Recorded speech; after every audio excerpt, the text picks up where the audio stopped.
c'est toujours la Family Football Club. On vous envoie du très très lourd, des vidéos, des débats footballistiques, des jeux, des concours, des lots à gagner. On est sur les réseaux sociaux, Twitter, Instagram et Snapchat. Retrouvez-nous tous les lundis soirs en live à 22 h sur notre chaîne YouTube. Abonnez-vous et les pouces bleus parce que ça donne grave de la force. C'est la Bombonera. Et on va passer maintenant au fameux Bombonero Time. Et mon gars, Doudou, sois prêt parce que je vais te fusiller de questions, mon ami. Je suis prêt. Le Bombonero Time, c'est parti. Doudou, là, c'est un petit moment, tu vois, on est en famille, tranquille. Tu vois, et voilà, on est tranquille. Un petit verre de thé, je sais pas si t'as un verre de thé. Moi, j'ai une petite cristalline pêche, tu vois, bien sucrée. Je suis pas prêt, mais c'est pas grave. Flo, on va peut-être enlever le petit jingle, l'arrière-son, là. Ouais. Non, on entend, il y a un petit arrière-son. Ouais, c'est normal, mais c'est Ah, d'accord. on entend pas assez fort, je pense. Ah oui, c'est la petite ambiance, exactement. J'avais oublié le Bombonero Time. Laissez-moi rentrer dans la famille. Merci. D'ailleurs, grosse dédicace à Flo, Nafti et Olivier. Doudou, est-ce que tu m'entends bien là ou pas? On entend très bien. Ouais, bah super. Alors, le meilleur joueur avec qui t'as joué?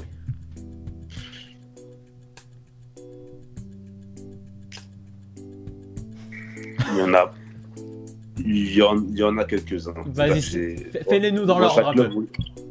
Ok, à Rennes, c'était Mario Melchiot. Je sais pas si vous vous rappelez. Ouais, Melchiot, ouais. Voilà. Alexander Fry. Ouais, le Suisse. Voilà. À Marseille, j'ai eu Mamadou Niang. Grosse dédicace à Mamad. Ah, Mamad, attention, c'était un joueur exceptionnel pour moi en tout cas. Voilà.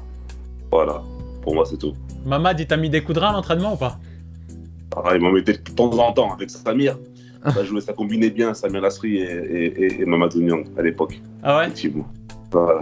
Mais il y avait le rock, Doudou quand même qui était là. Ouais, j'ai essayé d'être un rock. Le meilleur entraîneur avec qui tu as travaillé? Ça soit Francis Gillot ou Eric Guéret. Ah, c'est deux personnalités, hein. Je te disais, c'est deux personnalités, hein. Différent, vraiment différent, mais ouais. Mais Guéret d'abord, après Francis Gillot, mais ouais.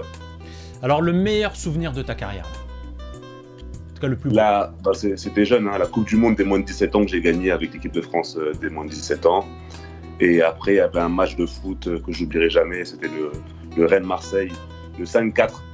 Ah oui, je me rappelle, ouais. Voilà. Et on va pas dire le plus mauvais, mais en tout cas le moins bon, parce qu'on est des êtres humains, on a forcément un moins bon souvenir.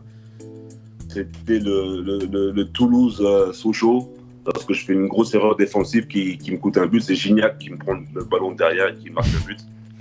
Gignac, qui était à l'époque très très remuant à Toulouse à l'époque. Donc ouais, c'était ça mon plus mauvais souvenir. À l'OM, qu'aurais-tu changé si tu pouvais revenir en arrière? Oh putain, plein de choses. Hein. On a le temps. Non, mais il y a plus de choses extra-sportives que j'aurais changé à l'OM plutôt que sportif. Sportif, la vérité, j'étais investi. J'étais jeune quand je suis arrivé à l'OM. J'avais quand même un bel avenir devant moi, mais je pense que c'est beaucoup de choses extra-sportives que j'aurais modifiées. Quelques anecdotes, parce qu'on n'est pas, tu vois, on aimerait bien connaître, et les jeunes qui nous regardent aussi, tu vois, faut qu'ils le sachent, entre guillemets, pour éviter un peu ces erreurs quand ils choisissent. Je pense que je serais moins sorti en boîte et j'aurais moins fait confiance à des gens peu fréquentables. D'accord. Voilà, juste pour pas rentrer dans le vif du sujet et pas traumatiser aussi les enfants. Ouais. Ça marche. Quels sont les autres clubs qui étaient en concurrence? Tu m'entends? Ouais. Quels sont les autres clubs qui étaient en concurrence avec l'Olympique de Marseille quand tu as signé à l'OM? Dans quel autre club tu as eu une proposition et on va dire t'as peut-être hésité? J'ai eu des clubs anglais comme Liverpool ou Manchester United fut un temps où j'ai hésité, mais que Rennes après a tourné en œuvre pour me garder là-bas. Donc effectivement.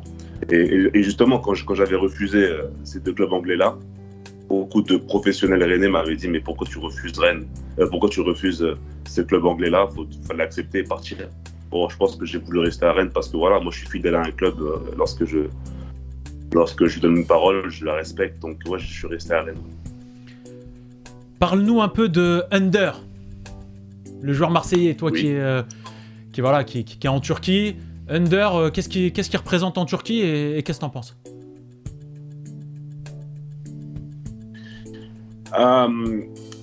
C'est un joueur qui est connu en Turquie, bien évidemment, qui est respecté et qui est très bon. Et j'espère qu'il fera le bonheur de l'Olympique de Marseille et qu'il pourra rester. Est-ce que tu penses que l'OM doit être vendu pour aller titiller les grands clubs européens? Ouais. Ah, non, mais... Pourquoi, oui, Doudou, pourquoi? Ouais, parce que on parle. J'ai pas envie de parler chinois. La vérité, dans le sens où je dis que si tu veux espérer titiller les plus grands comme le PSG, comme les Man City, il faut mettre de l'argent. La vérité. Aujourd'hui, comme Amida elle a bien dit, on parle de prêt, on parle de bricolage. Il y a du bricolage qui est fait, etc. Et c'est du beau bricolage. Les gens, ils font avec les moyens qu'ils ont et ils font des bonnes choses. Maintenant, si tu veux titiller les grands Européens, il faut des investisseurs costauds, des Saoudiens, des Qataris, des Émiratis, des Russes, des Américains, mais vraiment qui ont des moyens qui veulent tirer. Et aujourd'hui, on propose 1 milliard cette année et on verra ça voir. Voilà. Qui est le meilleur? Ricardo ou Doudou?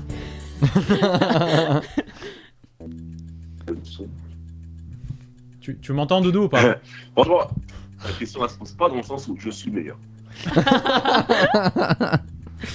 Merci à Doudou Fati.